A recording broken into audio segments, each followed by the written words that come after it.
அவுதுபில்லாஹிமினஷ்-ஷைத்தானிர்-ரஜீம். பிஸ்மில்லாஹிர் ரஹ்மானிர் ரஹீம்.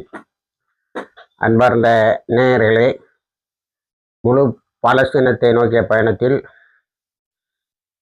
சில பல தடைகள், அவைகளை ஒவ்வொன்றாக மிகவும் சாதுரியமாக கடந்து வருகிறார்கள் போராளிகள் குழுக்கள்.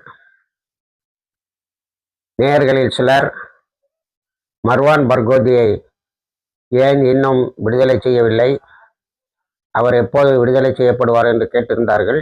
நாளை, அதாவது இன்றைக்கு 6 இஸ்ரேலிய கேப்டிவ்ஸ் சொல்லக்கூடிய அழைத்து செல்லப்பட்டவர்களை ஹமாஸ் விடுவார்கள். அதற்கு பதிலாக 602 பேரை இஸ்ரேலிய இராணுவத்தினர் அவர்களுடைய சிறையிலே இருந்து வெளியிடுவார்கள். அதில் மர்வான் பர்கோதியும் வருகிறார். ஆனால் அவர் எகிப்துக்கு அனுப்பப்படுவார். ஒவ்வொரு பாலஸ்தீன போராளியை கண்டாலும் இஸ்ரேலும் அதற்கு பக்கத்துணையாக நிற்கும் அமெரிக்காவும் இதர நாடுகளும் குலை நடுங்குகின்றன. அவர்கள் திரும்ப காசாவுக்கே வந்துவிட்டால் திரும்பியும் தங்களோடு ஒரு பெரிய உலக மகா யுத்தத்தை நடத்துவார்கள் என்ற அச்சத்தில் பலரை எகிப்துக்கு அனுப்பியிருக்கிறது. இது மர்வான் பர்கோதியை அவர்கள் 67 ஆயுள் தண்டனையை கொடுத்து வைத்திருக்கிறார்கள். 2011 அவர் வெளியே வந்திருக்க வேண்டும் யஹ்யா சின்வரோடு. ஆனால் யஹ்யா சின்வரா மர்வான் பர்கோத்தியா என்று கேட்கின்ற போது மர்வான் பர்கோத்தி, நீங்கள் யஹ்யா சின்வரிடம் நீங்கள் போங்கள், சண்டையை ஆர்கனைஸ் பண்ணுவீங்க நல்ல மாதிரியா, நான் சிறையில் இருக்கிறேன் என்று பெருந்தன்மையோடு சிறையில் இருந்தவர். ஆக இஸ்ரேலுடைய தனிமை சிறையில் சித்திரவதைகளுக்கு உள்ளான மர்வான் பர்கோதி வெளியே வருவது நத்தன்யாஹுவுக்கு மிகப்பெரிய அதிர்ச்சியாகவே இருந்து கொண்டு இருக்கிறது. அவர் எகிப்துக்கு அனுப்பப்படுவார். அடுத்து, நேற்று இஸ்ரேல் ஒரு பெரிய குழப்பத்தை ஏற்படுத்தியதை சொன்னேன். அது த பாடி ஆஃப் ஸ்ரீ பீபாஸ்ங்கிறவருடைய உடல் அல்ல அனுப்பப்பட்டது, அது வேறு யாரோருடைய உடல். ஸ்ரீ பீபாஸை ஹமாஸ் கொன்று கையில் வைத்திருக்கிறார்கள் என்று ஒரு குழப்பத்தை உண்டு பண்ணினார்கள். ஹமாஸ் மெத்த ஆய்வுக்கு பிறகு அது பாலஸ்தீன பெண்மணியின் உடல்தான், அதை இஸ்ரேல் திரும்ப அனுப்பிவிட வேண்டும். ஸ்ரீ பீபாஸ் உடலை அடையாளம் காணுவதற்கு எங்களுக்கு ஏற்பட்ட அந்த குழப்பம் ஏனென்று சொன்னால், ஒரு குடும்பத்தை ஒன்றாக இஸ்ரேல் அளித்திருந்தது. அவருடைய உடலை இப்பொழுது நாங்கள் கண்டுபிடித்து விட்டோம், அதனால் அதை ஒப்படைத்து விடுகிறோம் என்று நேற்று மாலை ஸ்ரீ பீபாஸுடைய உடலை ரெட் கிராஸிடம் ஒப்படைத்து விட்டார்கள். அதற்கு பதிலாக இங்கிருந்து நாங்கள் தவறாக அனுப்பிய அந்த காசாவினுடைய பெண்மணியினுடைய உடலை நீங்கள் திரும்ப அனுப்ப வேண்டும் என்று சொல்லியிருக்கிறார்கள். இவ்வளவு நேர்மையாக தங்களுக்கு ஏற்பட்ட அந்த குழப்பத்தை விளக்கி இஸ்ரேலிடம் சொன்ன பிறகும் இஸ்ரேல் ஆகோ ஓஹோ போர் ஒப்பந்தத்தை நிறுத்திவிட்டார்கள், இனி போர்தான் என்று கத்தி கொண்டிருக்கிறது. போராளிகளை பொறுத்த வரைக்கும் அவர்கள் தங்களை தயார்படுத்தி தயார் நிலையில் வைத்திருக்கிறார்கள் என்று சொன்னாலும் இன்னும் பல தயாரிப்புகள் அவர்களுக்கு தேவைப்படுகிறது. அவற்றையெல்லாம் விட மேலாக அந்த மக்கள் நாளை தூங்க முடியுமா, நாளை கழித்து நாம் இருப்போமா என்ற அந்த அச்சத்திலிருந்து, அந்த நிலையிலிருந்து இப்பொழுதுதான் சற்று விடுதலை அடைந்திருக்கிறார்கள். ஆனாலும் தண்ணீருக்கு கூட கஷ்டப்படக்கூடிய ஒரு சூழ்நிலையில்தான் அந்த பூமியிலே அவர்கள் வாழ்ந்து கொண்டு இருக்கிறார்கள். அவர்கள் சற்று நிம்மதியாக இருக்க வேண்டும் சிறிது காலமாவது என்ற எண்ணத்தில்தான் சற்றே அவர்கள் துணிவுடன் ஆனால் நேர்மையுடன் நடந்து கொள்கிறார்கள். அல்லாவிட்டாலும் அவர்கள் நேர்மையாக நடக்கக்கூடியவர்கள் தான். துணிவோடு நடந்து கொள்வது இஸ்ரேலுக்கு எதிராக என்பது மிகவும் முக்கியம். அதன் பிறகு ஒரு மிகப்பெரிய சர்வதேச நிகழ்வு என்னவென்று சொன்னால், ஜெருசலத்துடைய ஆர்ச் பிஷப், அதாவது கிரீக் ஆர்ச் பிஷப் அட்டல்லா ஹன்னான் செபஸ்தியா என்பவர் நேற்று ஒரு அறிக்கை விட்டிருக்கிறார். அந்த அறிக்கையில் ஹசன் நஸ்ருல்லாவுடைய அடக்கம் நாளை நடைபெறுகிறது. மிகப்பெரிய மிகப்பெரிய ஏற்பாடுகளோடு அது நடக்கவிருக்கிறது. அதற்கு ஹசன் நஸ்ருல்லாவை அவர் பாராட்டி இருக்கிறார்.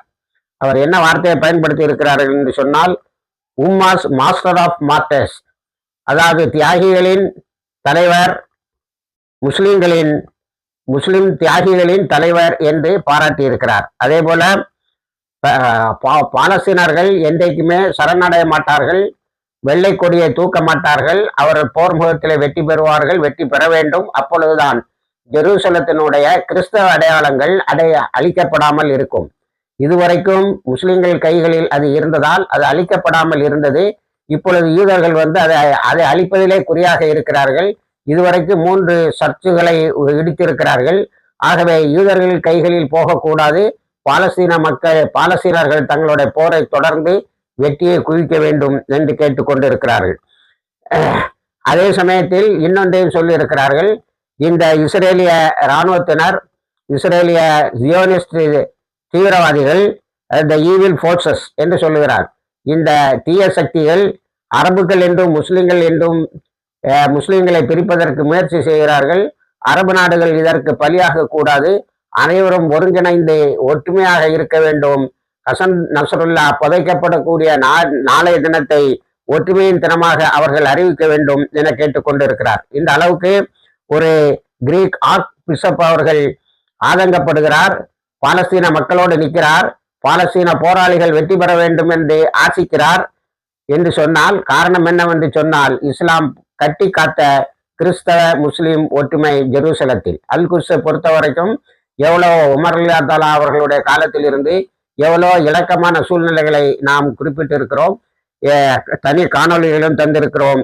அதையெல்லாம் ஒரு முத்தாய்ப்பான அறிக்கையாக Greek archbishop Abdullah Hannan Sebastia நேற்று அறிவித்திருக்கிறார். அது உலகத்திலேயே மிக அதிகமாக ட்ரெண்ட் ஆகி வருகிறது. அடுத்தது நத்தியானுக்கு ஒரு புது போர் நிபந்தனையை விதிக்கிறார். அது என்னவென்று சொன்னால், ஹமாஸ் எல்லாத்தையும் எல்லா ஆயுதங்களையும் கீழே வைத்து விட வேண்டும் என்று. அது நடக்கவே நடக்காது. அந்த ஆயுதங்கள் தான் இதுவரைக்கும் 1135 கைதிகளை, உன்னுடைய சிறையில் ஆயுள் தண்டனை பெற்றவர்களை, மரண தண்டனை பெற்றவர்களை எல்லாம் விடுவித்து இருக்கிறது. அதனால் அது முடியவே முடியாது என்று ஹமாஸ் சொல்லி இருக்கிறார்கள். அடுத்தது, நேற்று ஒரு குண்டுவெடிப்பு பஸ்ஸில் நடந்தது. அதை டெல்லவியில நடந்த அந்த பஸ் வெடிப்புக்கு பஸ்ஸில் குண்டு வைத்தார்கள். அந்த குண்டு காலையில 9 மணிக்கு வெடிக்க பதிலாக நைட்டு 9 மணிக்கு வெடிச்சுதான். அந்த டைமர் செட் பண்ணது தப்பா போச்சுது. அது யார் வச்சார்னு சொன்னா, யூதர்கள் சியோனிஸ்டுகளில் சிலர் தான் வைத்திருக்கிறார்கள். அவர்களை இமைப்பொழுதில் கைது செய்து விட்டார்கள். என்ன கைது செய்து இருக்கிறார்கள் என்று சொன்னால், அதில் அந்த இதுக்கு மாஸ்டர் மைண்டாக இருந்த ஒருவரை கைது செய்திருக்கிறார்கள். அவருடைய மோட்டிவ்க்கு அவருக்கு இப்ப புதுசாக ஒரு நோக்கத்தை இவர்கள் கற்பிக்கிறார்கள். அதன் பெயர், அவருக்கு என்ன பெயர் என்று சொன்னால், அவர் அந்த ஜியோனிஸ்ட் நேஷனல் மோட்டிவ், அதாவது தேசிய உணர்வோடு செய்தாராம். என்ன தேசிய உணர்வு? இதுக்கும் இந்தியாவில் நடந்த குண்டு வெடிப்புகளுக்கும் ஒரே பேட்டர்னை நீங்க பார்க்கல. ஏன்னா அவங்கள்ட்ட ட்ரைனிங் எடுத்துட்டு வந்தவங்க தான், இஸ்ரேலில் ட்ரைனிங் எடுத்துட்டு வந்தவங்க தான் இங்கே குண்டு வச்சாங்க. குண்டு வச்சுட்டு முஸ்லிம்களுக்கு மேலே பழிய போடுவது. அது பிறகு அந்த குண்டு வைப்புக்கும் அந்த தீவிரவாத செயலுக்கும் எதிராக நாங்கள் முஸ்லிம்களை கைது செய்கிறோம், கொலை செய்கிறோம் என்று கொலையும் செய்து எப்படியோ ஆட்சியை பிடித்து விட்டார்கள். அதே பாணியை தான் கையாற்றிருக்காங்க. நேஷனலிஸ்டிக் மோட்டிவ் ஒன்று சொல்லக்கூடிய, அதாவது அது தேசிய உணர்வோடு செய்யப்பட்டதான் அந்த குண்டுவெடிப்பு. அதனால அவனோட விசாரிக்கிறோம், யாரும் எந்த இஸ்ரேலி மீடியாவும் அதை பற்றி எழுதக்கூடாதுன்னு சொல்லிட்டாங்க. அப்போ இது எப்படி வெளியில வந்துங்கிற கேள்வி வருதுல்ல. அல் ஜசீரா இஸ்ரேலுக்குள்ளால போய் வேலை செய்ய முடியாது, டெல்லவில வேலை செய்ய முடியாது. ஜோர்டான்ல இருந்துகிட்டு அந்த தகவலை எடுக்கிறாங்க. ஜோர்டான்ல இருந்துட்டு இஹாப் ஜபரின், நேற்று நான் சொன்ன அவரோட பேரை, அவர் தான் முதல்ல இதை எக்ஸ்போஸ் பண்ணிட்டாரு. இது நிச்சயமாக ஈதர்களுடைய செயல்பாடுகள் என்று சொன்னார். கொஞ்ச நேரத்திலேயே அவர் இஸ்ரேலுடைய உளவுத்துறைகளை சொன்னார். இப்போது அந்த உளவுத்துறை தான் 4-5 பேரை கைது செய்து இருக்கிறார்கள். அதுல ஏதாவது 4 முஸ்லிம்களை கைது செய்து அவங்க தான் வச்சாங்கன்னு கொண்டு வந்துடலாம்னா வழி இல்லாமல் போய்விட்டது. இப்பொழுது எல்லாத்துக்கும் ஒரு கேங் ஆர்டரை போட்டு மொத்தத்தையும் மூடுகிறார்கள்.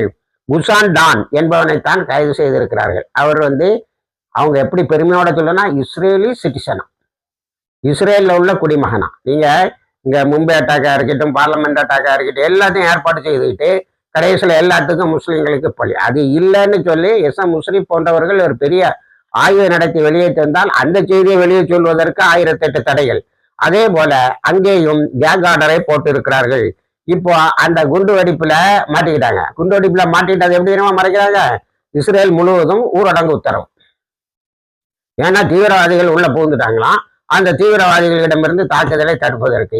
இப்போ ஜோர்டான்ல இருந்துட்டு அல் ஜசீரா அந்த உண்மைகளை எடுத்து சொல்லவே நத்தியானுவுக்கு ரொம்ப மோசமான ஒரு சூழ்நிலை உருவாகி விட்டது. திரும்பியும் அவருக்கு அவனுக்கு விரக்தி தான். ஏன்னா அவன் ஒரு வார் கிரிமினல். நேற்று என்ன பண்ணிருக்கான் தெரியுமா? வெஸ்ட் பேங்க்ல நிறைய 2 குழந்தைகளை கொலை செய்திருக்காங்க. நிறைய வீடுகள்ல துக்காராம்ல நிறைய வீடுகள்ல இருந்து பாலஸ்தீனர்களை விரட்டி விட்டு அதை இஸ்ரேலிய இராணுவத்தினுடைய ஹெட் குவார்டர்ஸா மாத்திருக்காங்க. அதுல நத்தியானு போய் அந்த ஒரு வீட்டுல உட்காந்து ஆலோசனை நடத்துறான். அந்த அளவுக்கு கொடூரமானவர்களை வேற எப்படி சந்திப்பது? ஆயுதத்தை தூக்கித்தான் சந்திக்க வேண்டும். இந்த நிர்பந்தத்தை அவர்கள் ஏற்படுத்துகிறார்கள். நேற்று ஏற்பட்ட அந்த மீடியா கமோஷன் இருக்கு பாருங்க, பயங்கரமான கமோஷன். என்னவென்று சொன்னால், அந்த பிணங்கள் வருகின்ற போது கொன்னது நத்தியானு. அவனுடைய ஆர்டர்ல கேன்ஸ் அருமையா போட்டு உடைச்சிட்டாரு. இங்க இருக்கிறாங்க, அவங்கள பாதுகாத்துக்கிட்டு இருக்கிறாங்க ஹமாஸ். நம்ம தாக்குனா நம்மளுடைய குடிமக்களும் சேர்ந்துதான் இறப்பார்கள் சொன்னா போட்டு தள்ளுன்னு சொன்னது நத்தியானு தான் போட்டு உடைச்சிட்டாரு. அவர் இந்த 504 நாள் முழுக்க அவர் சொல்லிட்டு இருக்காரு, ஹாஸ்டேஜஸை மீட்பது நத்தியானுவுக்கு எப்பவுமே நோக்கமாக இருந்ததில்லை.